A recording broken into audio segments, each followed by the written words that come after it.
The Book of Job, Chapter 1.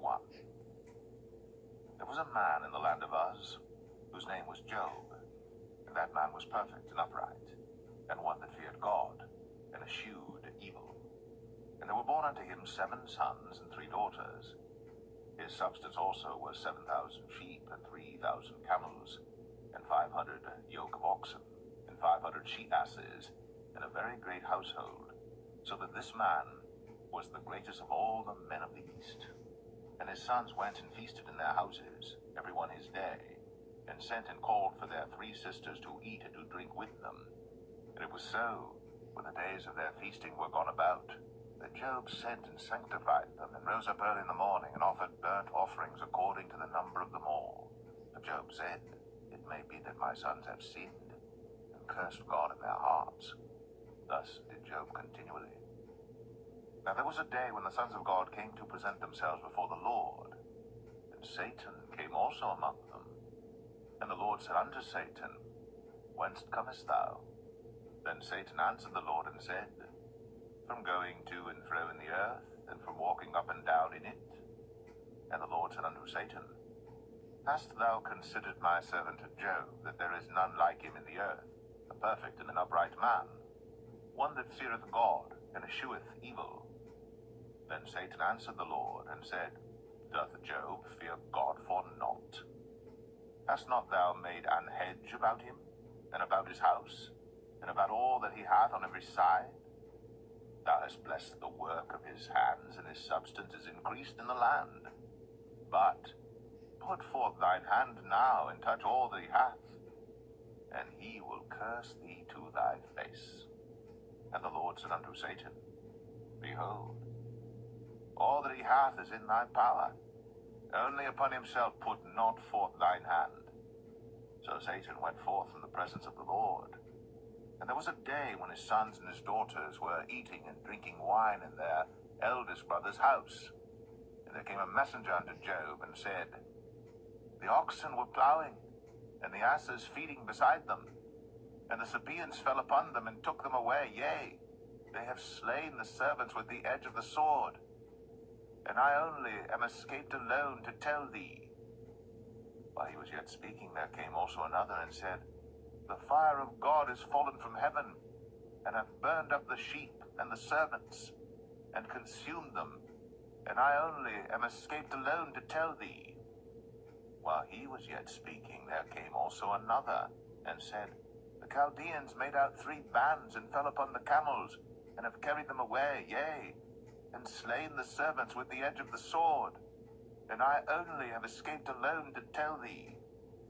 While he was yet speaking, there came also another, and said, Thy sons and thy daughters were eating and drinking wine in their eldest brother's house.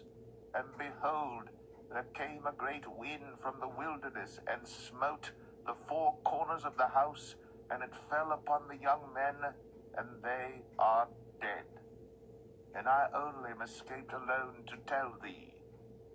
Then Job arose, and rent his mantle, and shaved his head, and fell down upon the ground, and worshipped, and said, Naked came I out of my mother's womb, and naked shall I return thither.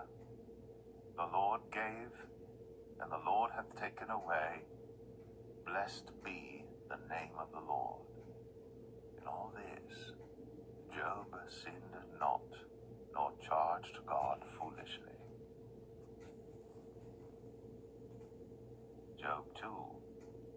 Again there was a day when the sons of God came to present themselves before the Lord, and Satan came also among them to present himself before the Lord.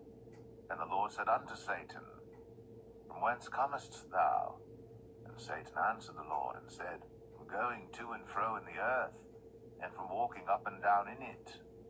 And the Lord said unto Satan, Hast thou considered my servant Job, that there is none like him in the earth, a perfect and an upright man, one that feareth God and escheweth evil?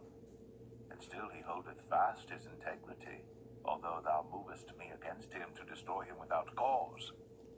And Satan answered the Lord and said, Skin for skin, yea, all that a man hath will he give for his life. But put forth thy hand now, and touch his bone and his flesh, and he will curse thee to thy face.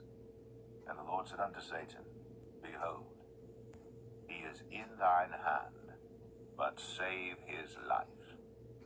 So went Satan forth from the presence of the Lord, and smote Job with sore boils, from the sole of his foot unto his crown. And he took him a potsherd to scrape himself withal, and he sat down among the ashes. Then said his wife unto him, Dost thou still retain thine integrity? Curse God and die. But he said unto her, Thou speakest as one of the foolish women speaketh. What? Shall we receive good at the hand of God? And shall we not receive evil? In all this did not Job sin with his lips. Now when Job's 3 friends heard of all this evil that was come upon him, they came every one from his own place, Eliphaz the Temanite, and Bildad the Shuhite, and Zophar the Naamathite. They had made an appointment together to come to mourn with him, and to comfort him. And when they lifted up their eyes afar off, and knew him not, they lifted up their voice and wept. And they rent every one his mantle, and sprinkled dust upon their heads toward heaven. So they sat down with him upon the ground 7 days and 7 nights, and none spake a word unto him, for they saw that his grief was very great.